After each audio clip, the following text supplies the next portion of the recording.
Hello, hello, hello, and welcome back to the Encore podcast. I am your host, Michael C. Brown, and I am very excited to have our guest here today. I'm glad that she is available first and foremost because she is very busy. But I have Miss Tiara Booker-Dwyer here today, Senior Policy Associate and also uh, a leader in the Next Level Maryland Leadership Academies. Tiara, thank you so much for being on the Encore podcast. How are you doing today? I'm doing well. Thank you for having me. Yeah, for sure. So we're gonna get into a lot of different things. Just so my viewers know, there's a lot of aspiring leaders in the state of Maryland that I've worked with personally. I've been able to be a keynote speaker for the Next Level Maryland leadership. So I love that experience. But through that, and some of those relationships, you know, that whole population of individuals want a little bit more.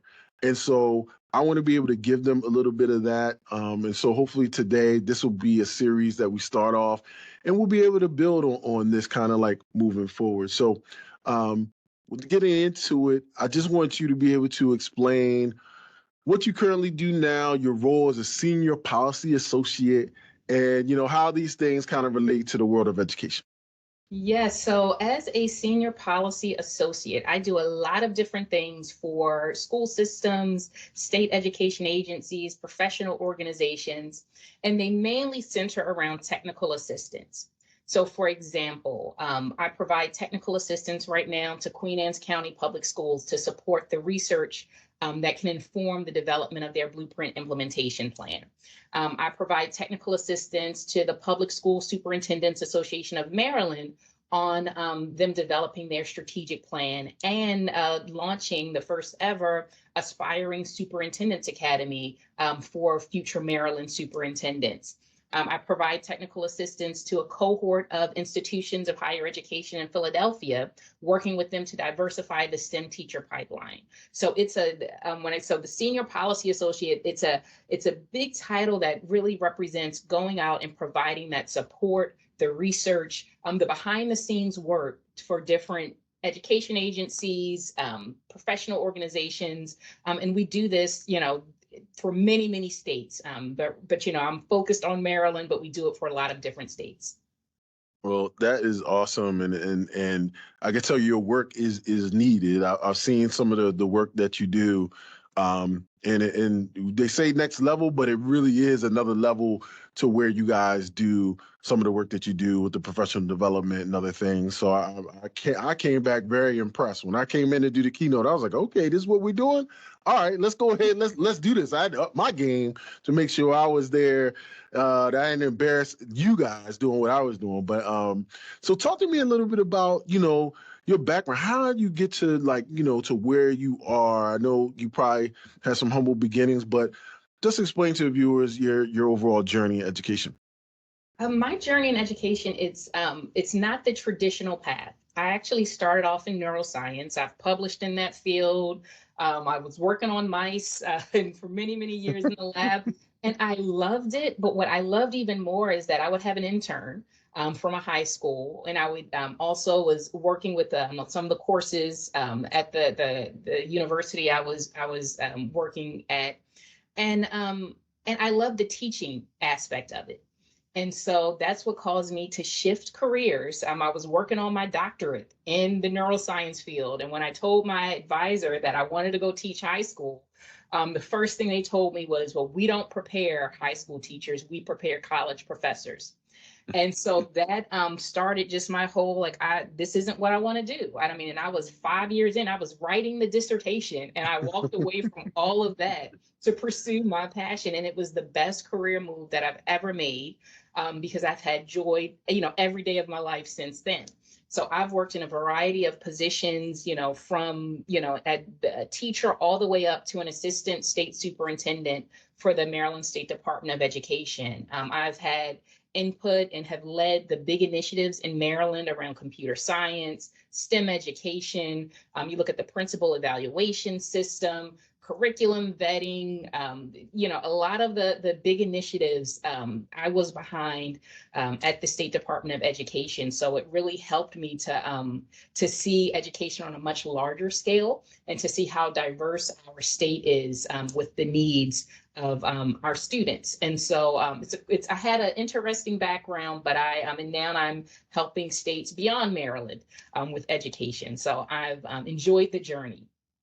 Yeah, look at that. And I know the aspiring leaders out there, they always want to know your story, right? Because they always want to try to see, if you're a real person, like, did you go through anything to get to like where you are? And so it's always good to see someone that is, took the non-traditional route in education to get to kind of where you are. So it lets others know what's actually possible, right? And so I appreciate you sharing, because that is an awesome story. I guess with being a part of the next level leadership academies is very important work. Like, I know, being involved with growing and nurturing the next crop of leaders in the state of Maryland and beyond what you talked about is, I wouldn't take that lightly. I know you don't. Talk to me a little bit about the collaboration with Region 4 Comprehensive Center and MASSP as well. Right. That's my people, by the way. I got to shout them out. MASSP and MASCP. Yeah. Yes, yes. So I'm a part of the Region 4 Comprehensive Center, and it's one of 19 centers that's funded by the U.S. Department of Education to provide technical assistance at no cost to school systems, state education agencies across the nation. And so we are responsible, the Region 4, we are responsible for DC, Maryland, Pennsylvania, Delaware, and New Jersey are the states that we focus in on. One of the things that when the Maryland Association of Elementary and Secondary School Principals came to us about this academy, what we recognize is that there's a gap in leadership development. So everyone goes through the traditional higher ed prep program, you get your credential, and then it's thought that, okay, now you're ready to go be a principal or assistant principal. That is not the case at all. There's research that supports that there's still more that you need.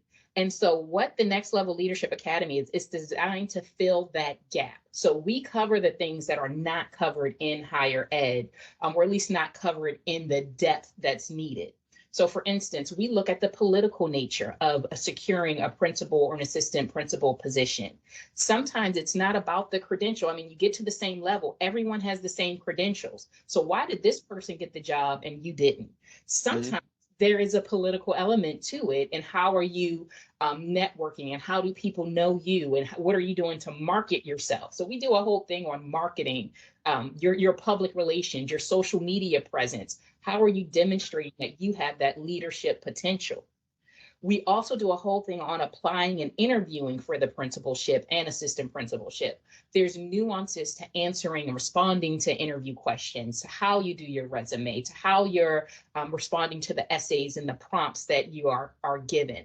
So we give prep, a deep, detailed prep on that. We do a whole piece on emotional intelligence. I mean, that is something, if as a leader, if you don't have that high level of emotional intelligence or understand how to navigate that with the adults in your building, it's going to be a tough leadership ride for you. So we go deep with that.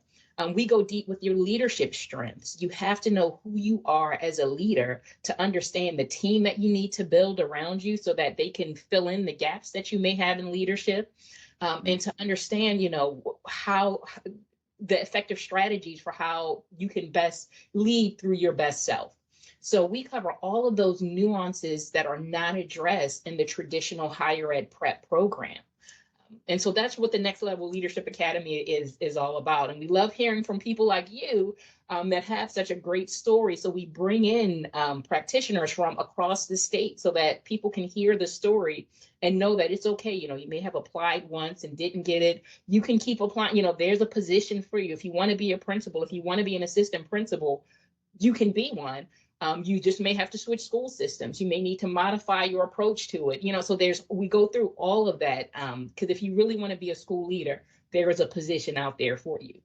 Yeah, It's so powerful because I think that unlike in the corporate world, and you've been lucky enough to kind of work in different sectors, um, the corporate world works a little bit differently. I say education is like is one of the toughest fields to navigate because there is no cookie cutter way of matriculating through and getting where you need to be, right? So if you a lot of people, hey, if you want to be a doctor, okay, well, I go to med school, I do this, and then blah, blah, blah. And then, eventually you'll end up being where it is that you envision yourself being, right?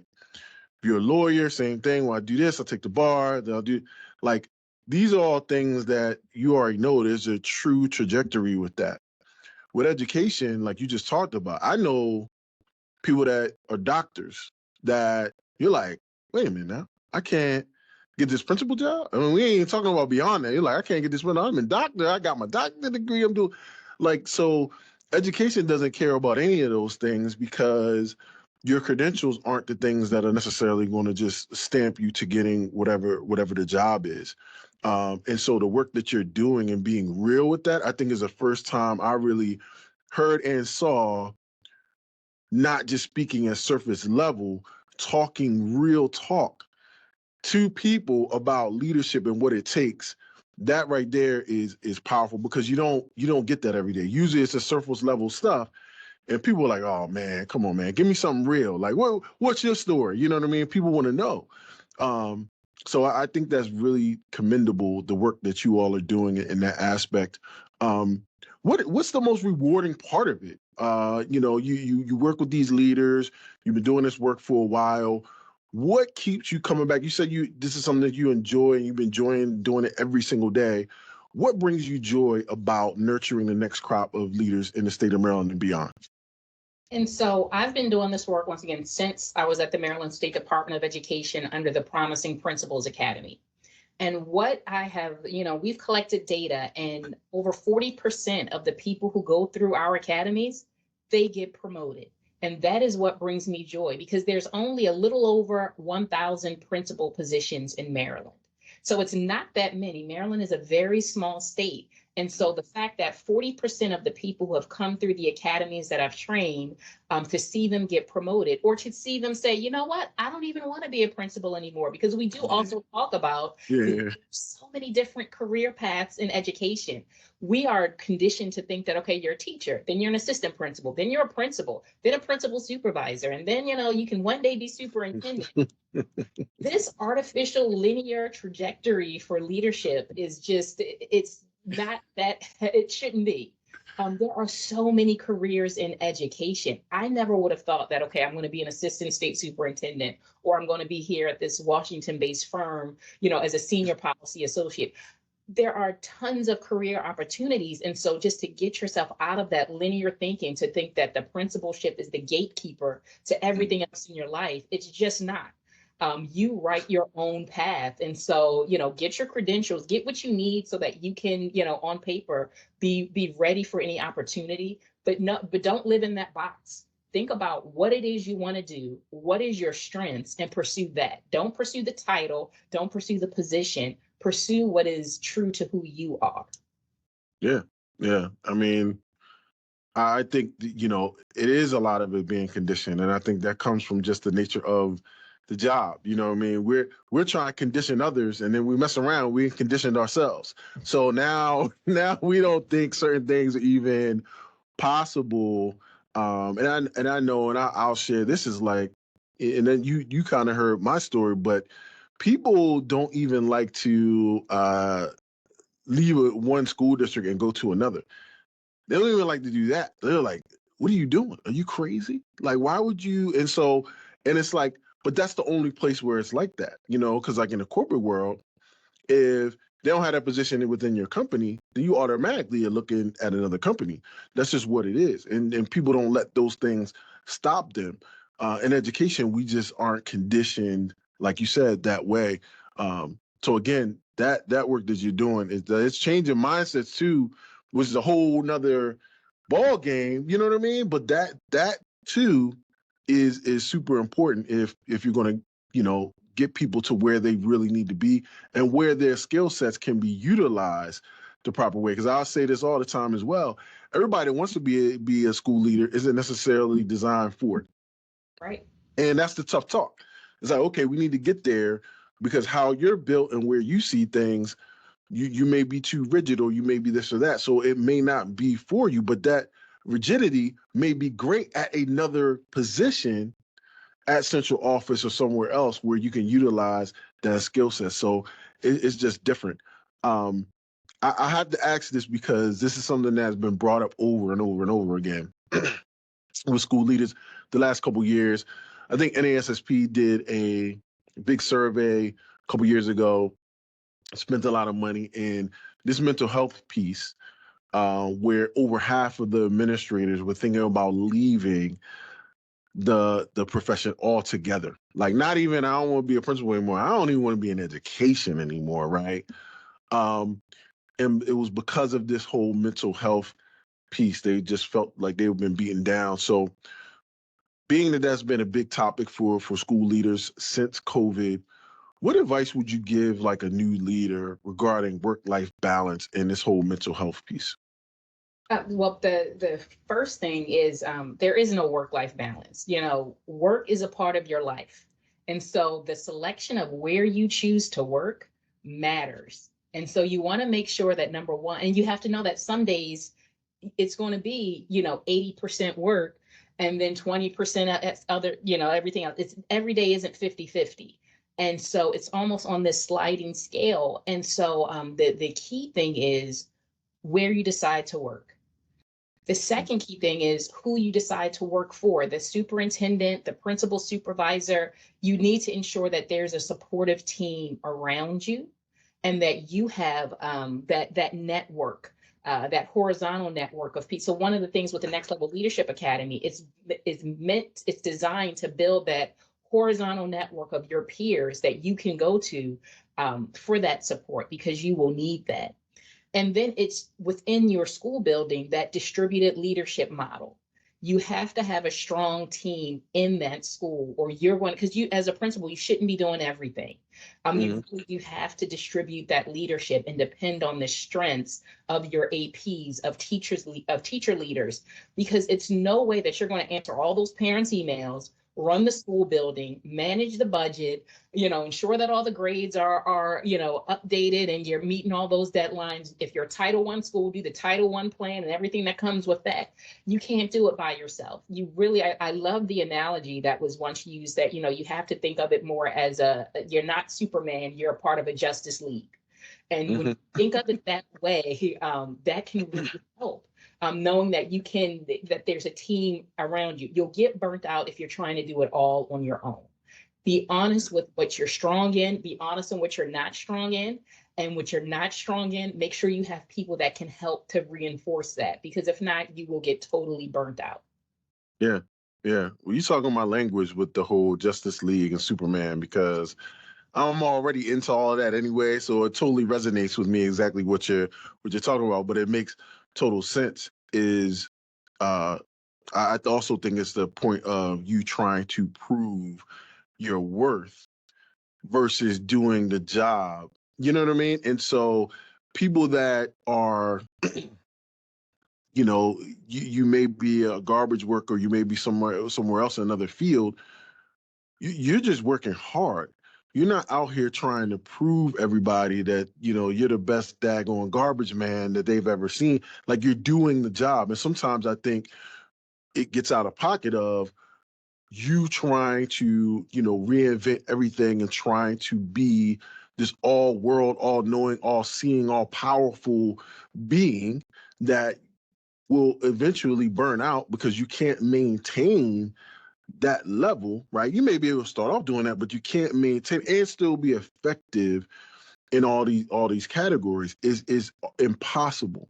So I think sometimes it's just the mindset that you take on, thinking, okay, I got this job. Now I gotta prove to everybody, like, I'm the smartest person in the room, or I'm this, that, and the third. And nobody told you that. That's in your own mind, what you think the job is, right? Versus you doing the job how you design it to be. And that's okay.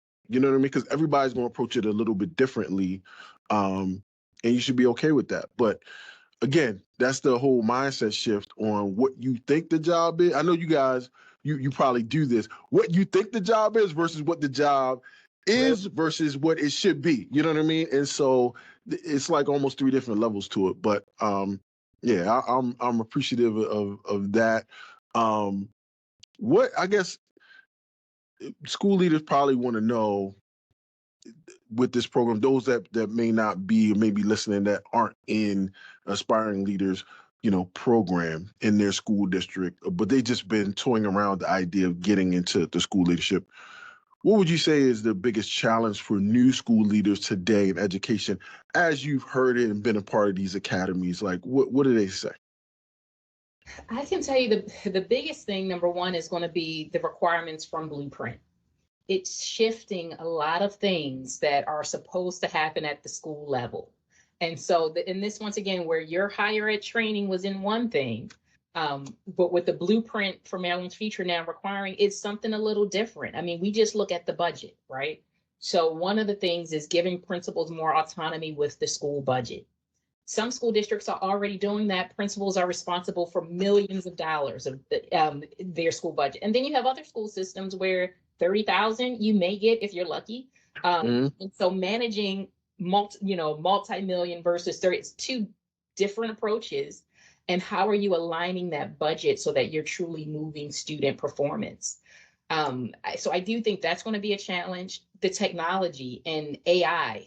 I mean, we have education, we're always late to the game. We have to proactively get ahead of, and it's hard to get ahead of it because it's already here, but we need to learn how to leverage AI because it's a part of our culture now. You're going to have students who are going to use AI to help with their essays. You're going to have students who are using AI to do certain things. And how are you managing that at the school level? And even as a principal, so in our upcoming session, as we're doing interview prep, we're going to talk about as you're prepping for your interview and you're writing your essay, how are you leveraging AI as an aspiring leader to help with, you can use it to inspire ideas for your essay and to get some ideas with, your resume writing and all of that. So how are you staying current in what's happening with technology? Because it's moving at a pace much faster than education is keeping up with it. And it's going to be in your school and it's going to take over things. And so you need to be out in front of it and paying attention to what's happening now. Yeah. Yeah. I mean, those that don't know, if you haven't had the opportunity, research the Maryland Blueprint for education. It is a lot to read through and look through, but I tell people all the time, it's better for you to look through it and read through it now versus it already being implemented. And then you're like, what is going on here? Why is this like this? Well, this has been going on for years. I know I've been a part of it the last couple of years. And I'm glad I've been involved in it because I get to see it from the level that MSDE and everybody else is seeing it from.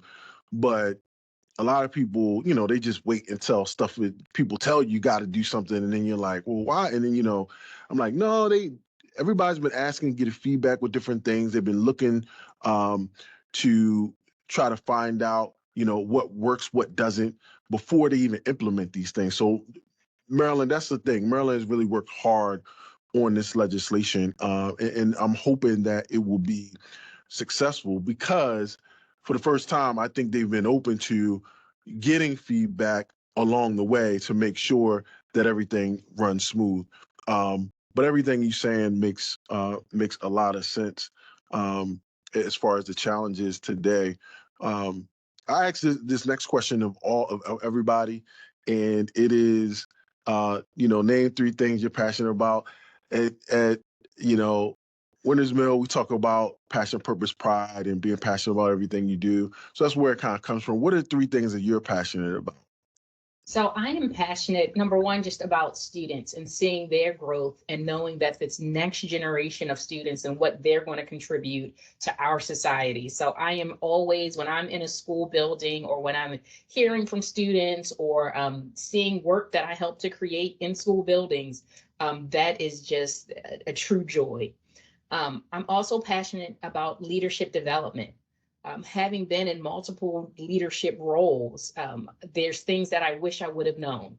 And so being able to share that and to really help to grow that next generation of leadership, totally passionate about. And then I'm just passionate also about just self-care. Making sure that I am not driving myself crazy and overworking myself. I've started taking my weekends for my weekends, and really focusing on those moments. I was, so driven. I have two kids, and my husband, and it's like I wanted to be the perfect mother, the perfect wife, the perfect sister, the perfect friend, and I had to throw that perfection away to really focus on the quality of the moments that I was spending with them. So that meant so much more than the quantity of the time, but really focusing on the quality of the moments. And so that has been my thing, and just really, I've been really passionate about that, and I just see the difference now. Where it was trying to just spread yourself too thin, but to say, I was there, versus going deep, and to know that, okay, I may not make it to everything, but when I am here, I'm all the way tuned in, all the way checked in, and you're getting 100% of me. Yeah, yeah, and that's deep because with the work and everything else that we all do, sometimes you do have that guilt trip of like, man, I'm not at this, or I'm not here, I'm not there. But it truly is about, I say it's about the moments in life, right? Like every time we have a break, or every time you like, what's the moment? Just this past weekend, like, well, what happened? Well, it was a snow thing. Well, what did you do? You know what I mean? Like, how did you utilize that? And some people are like, oh, I caught up on some work or whatever. Well, for me, it was like sharing moments with my kids and them going sledding or whatever, and just being in that moment, right? And maybe it's 30 minutes that they're going sledding or whatever. Well, be checked in for that 30 minutes that they're doing, like, you got that. You know what I mean? So it's just being there and being immersed in what they're doing. So that really resonates with me a lot. Um, so I got, one more thing for you. I just want you to be able to tell the folks that may be interested in being aspiring leaders and next level leadership. I'm not sure with the partnership, things going forward, but just explain if they're interested, what kind of avenues are there for them, and what kind of resources are there for them. And then anything else, where people can find you at on social media. I follow you on the X, and where people can find you at. And so if you are interested in being a school leader, I would make that known to your supervisors, and look for opportunities within the school district. Also, the Maryland Association of Elementary School Principals, Maryland Association of Secondary School Principals, they have fantastic opportunities, and we partner with them on a lot of those opportunities. You can always reach out to me. I am on X at Tiara Dwyer, so TIARADWYER. I'm on LinkedIn. Just look me up, Tiara Booker-Dwyer. And I'm always, you can email me, I'm always responsive, and I will share with you whatever I know to help you grow. I am here for it. So yeah, you can always get in contact with me. All right. Well, thank you so much, Sarah. You are awesome. Again, I hope this is probably one of many sessions as we begin to kind of break things down, and hope to have you on again in the near future, and definitely wish you well. And again, like I tell you all the time, if you need anything, let me know. Like, I'm always available for you guys, because I think the work that you guys are doing is really that vital and that important. Just want to let everybody know. This is an Encore podcast, again, designed to give you guys more of the content in which you all deserve and want. We will be continuing on with this leadership series. We'll have on more exciting guests here in the near future. So make sure you guys hit the subscribe button. Make sure you guys are getting those notifications when we have new podcast episodes that are available to you. So, Tiara, thank you. We will get out of here, and I hope to see everybody again next time. Thanks. Thank you.